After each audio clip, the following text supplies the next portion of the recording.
Hello everyone, welcome to our YouTube channel Combo Guru. This side is शकुंत Sehrawat. आज मैं आपको 12th class का English का सिलेबस स्टार्ट करूँगी. सबसे पहले हम इसकी मार्किंग स्कीम के बारे में जान लेते हैं. टोटल मार्क्स हैं हमारे 12th क्लास के CBSE बोर्ड में 80 मार्क्स. 20 मार्क्स आपको इंटरनल मिलने वाले हैं. जो एक्सटर्नल 80 मार्क्स हैं उनकी मार्किंग स्कीम कैसे होगी. आपका जो 22 मार्क्स की है वो रीडिंग स्किल आएगी, जिसमें आपके 2 पैसेज आएंगे. आपकी जो राइटिंग स्किल है वो आपकी 18 मार्क्स की आएगी, जिसमें आपके नोटिस, लेटर, इनविटेशन और आर्टिकल आएंगे. प्लस में आर्टिकल के साथ आपको और में रिपोर्ट मिलेगी. 40 मार्क्स बच गए, वो 40 मार्क्स आपके लिटरेचर से होंगे. यानी कि आपका टोटल 80 मार्क्स हो गए, 20 आपको इंटरनल मिलने वाले हैं. अब इन जो हमारे 80 मार्क्स हैं इनमें से लिटरेचर है हमारा 40 मार्क्स का. इस लिटरेचर को हम कम समय में कैसे करें कि जिससे हमारे 40 मार्क्स में से कम हम 38 मार्क्स ले सकें, यही मैं आज आपको यहाँ पर सिखाऊंगी. मैं स्टार्टिंग करती हूँ आज माई मदर एट 66 पोयम से. So let's start. Poem name is my mother at 66. Poetess is Kamala Das. Firstly we will study about Kamala Das. Kamala Das के बारे में हम आज पढ़ेंगे. She was born in 1934 and she was died in 2009. She was born in Malabar, that is situated in Kerala. She is recognized as one of India's foremost poets. Her work are known for their originality, versatility and indigenous flavour of the soil. Kamala Das ji के जो काम हैं वो उनकी originality के लिए, वर्सैलिटी के लिए जाने जाते हैं. और उनकी जो पोएम्स है, उनका जो काम है, उनकी पोएम्स में से जो हमें अपनी माटी की खुशबू आती है, हमारे देश की टच है, उनकी पोएम्स में मिलती है. Kamala Das has published many novels and short stories in English and Malayalam under the name of Madhav Kutty. कह रहे कमला दास की यहाँ पर हम पोएट्री पढ़ रहे हैं, माई मदर एट 66. इसके साथ साथ हमें क्या बताया जा रहा है कि इन्होंने नॉवेल्स भी लिखे हैं और शॉर्ट स्टोरीज भी लिखी हैं. इंग्लिश लैंग्वेज के साथ साथ किस लैंग्वेज में लिखे हैं? मलयालम लैंग्वेज में लिखे हैं. और उनका जो एडिशन था वो किसके नाम से था? माधव कुटी के नाम से था. Some of her works in English include the novel Alphabet of Lust 1977, a collection of short stories Padmavati, The Harlot and the Other Stories 1992, in addition to 5 books of poetry. कह रहे इन्होंने पोएट्री की 5 books लिखी हैं. उसके साथ साथ ही इन्होंने इंग्लिश के जो नॉवेल्स हैं, अल्फाबेट ऑफ लस्ट है, वो नॉवल इनका 1977 में पब्लिश हुआ था. A collection of short stories, उनकी शॉर्ट स्टोरीज का एक कलेक्शन था. किस नाम से था बेटा? पद्मावती, द हर्लेट एंड अदर, इसके नाम से था. अदर स्टोरीज था वो 1992 में ये उनके पब्लिश हुए. पोएट्री पब्लिश हुई. नॉवलिस्ट थी ये, स्टोरी राइटर थी ये. She is a sensitive writer who captures the complex subtleties of human relationship in lyrical idioms. My mother at 66 an example. क्या करें कि उन्होंने जो कॉम्प्लेक्स सब्जेक्ट्स थे ह्यूमैनिटी के, मानव के जीवन में जो कॉम्प्लेक्स सब्जेक्ट रहे हैं, करें उन सब्जेक्ट को भी इन्होंने बड़े ही लिरिक ढंग से, ईडियम से, साज सज्जा के साथ इन्होंने प्रेजेंट किया है. और माई मदर एट 66 है, इसी तरह का एक एग्जाम्पल है. ये हमने पोएटेस के बारे में पढ़ा, कमला दास के बारे में, जो हमारे इंडिया की थी, केरला से बिलोंग करती थी. इनकी डेथ हो गई 2009 में. बर्थ इनका हुआ था 1934 में. इन्होंने मलयालम के और इंग्लिश के अंडर में एक नेम दिया था माधव कुटी, और इन्होंने शॉर्ट स्टोरीज और नॉवेल्स उसमें इनके एडिशंस थे, इनकी क्रिएशंस थी उसमें. अब हम पोएम पढ़ते हैं माई मदर एट 66. अब बिफोर यू रीड, पोएम पढ़ने से पहले आप क्या देखेंगे? Ageing is a natural process. आप सबको पता है एज है वो एक नेचुरल प्रोसेस है, उसको कोई नहीं रोक सकता.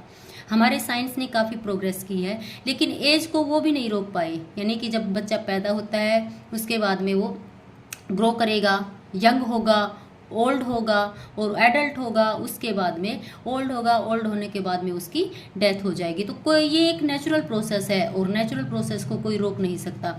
Have you ever thought what are elderly parents expect from us. कह रहे हैं क्या आपने कभी सोचा है कि हमारे जो पेरेंट्स हैं, जो वृद्ध हो जाते हैं, उनकी हमारे से क्या आशाएं हैं। आपके मदर हैं, आपके फादर हैं, वो अभी ओल्ड नहीं हुए हैं, लेकिन अगर आपको इस पोयम को अच्छे से आप फील करना चाहते हैं तो आप अपने ग्रैंड पेरेंट्स को देखिए, उनके बारे में आप सोचिए कि उनकी आपसे क्या आशाएं हैं। बेटा आप पढ़ाई के साथ साथ थोड़ा टाइम उनको भी दीजिए। उनको ना पैसे की ज़रूरत होती है, ना उनको किसी और चीज़ की ज़रूरत होती है, उनको सबसे ज़्यादा आप लोगों के साथ की ज़रूरत होती है। बस ये पूछ लिए दादा आप कैसे हैं, दादी जी आप कैसे हैं, आपको क्या चाहिए, ये उनके लिए बहुत होता है। क्योंकि जब आप बच्चे होते हैं तो आपके पेरेंट्स बिना ही पूछे आपको सारी चीज़ें अवेलेबल कराते हैं, खुद भूखे रहते हैं आपको देते हैं, खुद खराब कपड़े पहन लेंगे आपको नए कपड़े देते हैं, यानी आपको हर खुशी देने की वो कोशिश करते हैं, चाहे कोई गरीब पेरेंट्स हो चाहे अमीर पेरेंट्स हो। यहाँ पर पोएटेस अपनी मदर के बारे में बता रही है कि अपनी मदर की एज देख के और उनके साथ में उनकी मदर जा रही थी, वो अपने पेरेंट्स से मिलने के लिए आई थी। पेरेंट्स से मिलने के बाद वापस वो जा रही हैं और उसके बाद में एयरपोर्ट पे वो जब जा रही थी उनकी मदर उनके साथ में बैठी हुई थी। जब वो बैठी हैं गाड़ी में, जाते जाते एकदम से उनका अपनी मदर के ऊपर ध्यान पड़ा और उन्होंने देखा कि उनकी माँ का जो चेहरा था बिल्कुल लटका हुआ था, उनकी माँ ने का चेहरा खुला हुआ था। डोज का मतलब है कि वो आधी सी थोड़ी जागी हुई थी, थोड़ी सोई हुई थी और उसका चेहरा था वो बिल्कुल मुरझाया हुआ था और पोएटेस को एक मृत जो शरीर है उसकी तरह उनका चेहरा दिखने को लगा। अब पोएटेस उससे डर गई। डरने के बाद पोएटेस अपने जो विचार थे उन विचारों को कि मेरी माँ बूढ़ी हो गई है, मेरी माँ बहुत जल्दी कहीं मर ना जाए, मेरी माँ को मैं खो ना दूँ, इसको छोड़ने के लिए वो बाहर देखने लगी। जब पोएटेस बाहर देखते हैं तो उनको पेड़ दिखते हैं दौड़ते हुए, कुछ बच्चे दिखते हैं कि बच्चे आ रहे हैं और वो दौड़ते हुए जा रहे हैं। यानी यहाँ पर वो एनर्जी शो कर रही है, ओल्ड एज की और यंग एज की एनर्जी की, और जो हमारी डेड बॉडी है उसकी यहाँ पर वो कंपेयर कर रही हैं। इस पोएम में जो पोएटेस है वो अपनी माँ को देखती हैं, उसके बाद में उनको देखने के बाद एकदम से जैसे वो जाना चाहती है, सिक्योरिटी चेकिंग उनकी हो जाती है, एकदम से उनको एक डर आता है कि कहीं मैं मेरी माँ को खो ना दूँ। उसको चाइल्डहुड फियर का है, फैमिलियर फियर का है पोएटेस ने, क्योंकि जब बचपन में वो होती थी तो माँ कहीं नहीं दिखती थी तो हमेशा डर रहता था। बच्चा स्कूल नहीं जाता, रोने लग जाता है, क्लास में नहीं बैठता कि मैं नहीं जाऊँगा स्कूल में, मम्मी के पास रहना है। तो उसको वही डर हुआ, क्यों करता है बच्चा कि कहीं मेरी माँ मेरे से अलग ना हो जाए। अब पोएटेस को वही डर हुआ कि कहीं मैं मेरी माँ से दूर ना हो जाऊं, मेरी माँ मेरे से जुदा ना हो जाए। लेकिन फिर भी पोएटेस क्या करती है, अपनी माँ के सामने अपना दुख है, वो दर्द है, वो नहीं बताना चाहती, स्माइल करती हैं और अपनी माँ को क्या कहती है कि आपसे जल्दी ही मिलूंगी। अब आपके सामने क्वेश्चन आएगा, क्यों इतना दुख होने के बाद भी पोएटेस स्माइल क्यों कर रही थी। सो लेट्स स्टार्ट। चाहिए अब हम पोएम को पढ़ते हैं। Driving from my parents' home to Cochin last Friday morning, I saw my mother beside me. कह रहे हैं कि जब मैं मेरे पेरेंट्स के घर से ड्राइविंग करते हुए कोचीन की जा रही थी, लास्ट फ्राइडे, पिछले फ्राइडे की बात है, मॉर्निंग में, आई सा माई मदर, मैंने अपनी माँ को देखा, beside me, beside means मेरे साइड में, those open mouthed her face like ashen like that. कह रहे डोज का मतलब होता है आधी सोई आधी जागी, माउथ था वो उनका ओपन था, हर फेस एशन लाइक दैट, कह रहे उनका चेहरा था वो मुरझाया हुआ था। एशन लाइक दैट को देखना बेटा ध्यान से, एशन like that of A corps, कैसा मुरझाया हुआ था, एक डेड बॉडी की तरह। कॉर्प्स का मतलब होता है डेड बॉडी। डेड बॉडी किसकी होती है, ये corps means dead body of human being. एक होता है कॉर्प्स, एक होता है कारकेसीज। कॉर्प्स जो होता है वो ह्यूमन बीइंग की डेड बॉडी होती है, कारकेसीज होता है वो एनिमल की डेड बॉडी होती है। तो यहाँ पर क्या कह रही है, यहाँ पर पोएटेस कह रही है, कंपेयर कर रही है बेटा अपनी मदर के फेस को, मुरझाया हुआ है, और मुरझाया हुआ फेस किससे बता रही है, डेड बॉडी से। कहते हैं जिस तरह से व्यक्ति की जब डेथ हो जाती है तो उसके चेहरे का ग्लो हट जाता है, वो चेहरा मुरझाता है, तो इसी तरह से वो कंपेयर कर रही है कि मेरी मदर का जो फेस था वो डेड बॉडी की तरह लग रहा था, मुरझाया हुआ था। तो यहाँ पर अगर किसी चीज़ की कंपेयर की जाए किसी दूसरी चीज़ से लाइक और एज का यूज करते हुए, तो वो हमारी फिगर ऑफ स्पीच होती है बेटा। कौन सी होती है वो फिगर ऑफ स्पीच, सिमिली होती है। तो सिमिली फिगर ऑफ स्पीच होती है। And realise with pain. तो यहाँ पर इसमें पोएटेस ने सिमिली फिगर ऑफ स्पीच का यूज करते हुए अपनी मदर के ओल्ड फेस को किससे कंपेयर किया है, डेड बॉडी से कंपेयर किया है। एंड रियलाइज विद पेन, और कह रहे फिर मैंने बड़े दुख के साथ में क्या किया है, बड़े दुख के साथ में मैंने महसूस किया that she was as old as she looked, कि वो जैसा दिखती हैं इतनी बूढ़ी वो हो चुकी हैं। But soon put that thought away, लेकिन जल्दी ही बूढ़ी हो चुकी है मीन्स कहीं ये मर ना जाएं। फिर कह रहे मैंने अपने विचार को क्या कर दिया, छोड़ दिया। And looked out at young trees printing, और कह रहे मैंने खिड़की से बाहर देखना शुरू कर दिया यंग ट्रीज प्रिंटिंग, जो यंग ट्रीज थे उनको दौड़ते हुए। तो यहाँ पर यंग ट्रीज प्रिंटिंग है, यहाँ पर फिगर ऑफ स्पीच यूज हुई है बेटा, कौन सी है, जब किसी भी नॉन लिविंग थिंग को हम लिविंग थिंग की तरह एक्टिविटी करते हुए प्रेजेंट करते हैं तो वो फिगर ऑफ स्पीच हमारी पर्सोनिफिकेशन होती है। तो ना तो ट्रीज दौड़ सकते हैं, तो यहाँ पर ट्रीज को ह्यूमन बीइंग की तरह प्रेजेंट किया गया है, इसलिए यहाँ पर हमारी यंग ट्रीज प्रिंटिंग कौन सा हुआ है, पर्सोनिफिकेशन हुआ है। तो कह रहे मैंने अपने थॉट को दूर करने के लिए बाहर देखना शुरू किया, किन की तरफ, young trees printing the Mary children spilling out of their homes, और कह रहे मैं जो खुश बच्चे थे उनको अपने घर से दौड़ते हुए बाहर निकलते हुए देखा। अब यहाँ पर देखो, जब गाड़ी में अपनी मदर की तरफ देखा तो उन्हें अपनी मदर का ओल्ड फेस था वो कॉर्प्स के जैसे दिखा, यहाँ पर एनर्जी की कमी है। उसके साथ साथ ही बाहर देखा तो यहाँ पर यंग ट्रीज देखे और मैरी चिल्ड्रन देखे, ये किसका सिंबल है, ये एनर्जी का सिंबल है। But after the airport security check, करे लेकिन जैसे ही मैं एयरपोर्ट की सिक्योरिटी चेकिंग के लिए मैंने कंप्लीट की, स्टैंडिंग है फ्यू यार्ड्स, करे मैं कुछ यार्ड्स की दूरी पर खड़ी थी,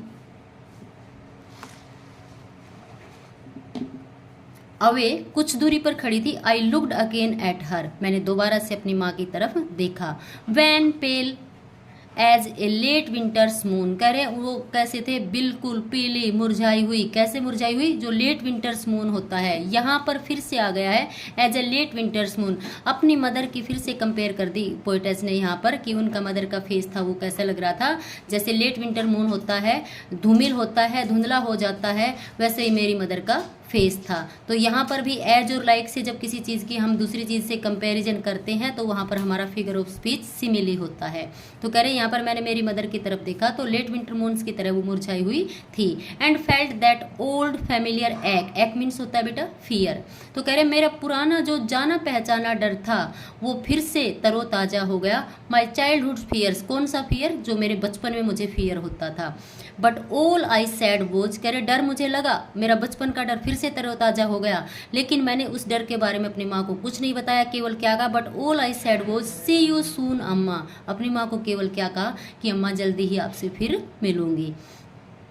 all I did was smile and smile and smile, कह रहे मैंने केवल क्या किया, मैंने स्माइल स्माइल किया। यहाँ पर देखिए बेटा कोई भी फुल स्टॉप नहीं है यहाँ पर, यानी कि इसने सेंटेंस कंप्लीट नहीं किया। सेंटेंस कंप्लीट पोएटेस ने इसलिए नहीं किया क्योंकि यहाँ पर ये नेचुरलिटी शो करना चाहती थी, अपनी फीलिंग्स को प्रेजेंट करना चाहती थी कि उन्होंने केवल स्माइल स्माइल स्माइल किया। तो यहाँ पर आपकी फिगर ऑफ स्पीच है smile and smile and smile, repetition है, यहाँ पर रिपीटेशन आपकी फिगर ऑफ स्पीच है। इसको एलिट्रेशन मत समझना क्योंकि यहाँ पर वर्ड्स की रिपीटेशन हो रही है, एलिट्रेशन में होती है हमारी वो साउंड की रिपीटेशन होती है। यहाँ पर सेम वर्ड्स वही यूज हो रहे हैं, इसलिए यहाँ पर हमारा क्या है, फिगर ऑफ स्पीच रिपीटेशन है।